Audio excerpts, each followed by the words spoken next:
পরোটা বেচি 14 বছর ধরে।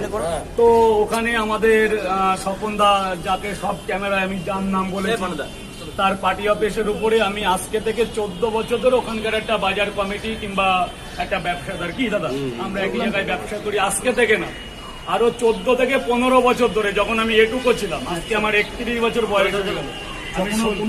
আমার 16 বছর বয়সে আমি কলকাতায় ছিলাম, 15 থেকে 16 বছর।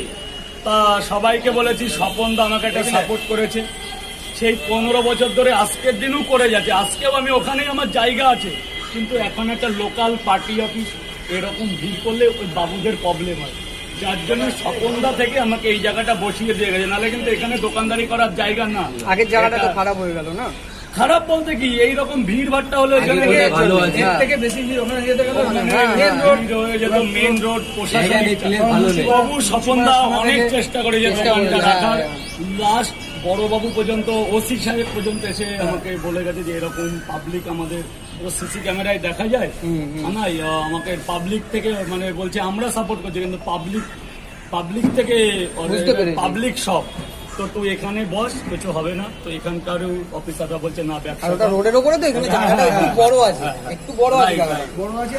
তো দেখো আজকের দিনে দাঁড়িয়ে আমি পরোটাটা খবরের কাগজে দিতাম, এরকম প্রচুর অবজেকশন এসেছে, হাজার অবজেকশন এসেছে। সেখানে পরোটার কোয়ালিটিটা অনেক কম ছিল, নর্মাল ছিল, যেটা আমি 14 বছর ধরে বেঁচে আসছি। কিন্তু আজকের দিনে কোয়ালিটিটা আমি হাই করেছি।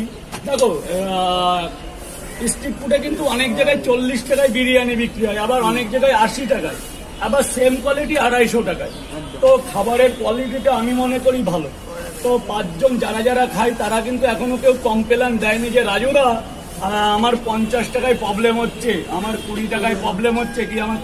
তো অবজেকশনটা কারা? আমি 4 মাস আগে খেয়ে গেছিলাম দাদা, 4 মাসের থেকে এখন আরো বেশি ভালো হয়েছে। সোয়াবিন ছোট ছিল আগে, এখন আরো বড় হয়ে গেছে। ঠিক আছে, দিনে আরো বড় হতে পারে, আরো ডিফারেন্ট হবে। একটা কথা কি, একটা স্ট্রিট ফুড থেকে শুরু করা ছেলে একটা কন্টিনিউ তৈরি করতে তার মিনিমাম 25-20 বছর টাইম লাগে। একটা খাবার এতদিন ধরে এত লোকের সঙ্গম ছিল না।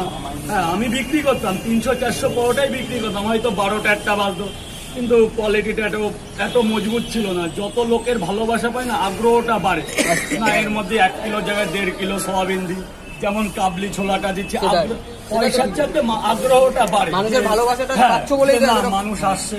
আমিও তাহলে 50 খরচা করি না, যদি একদম 40 টাকা উঠছে।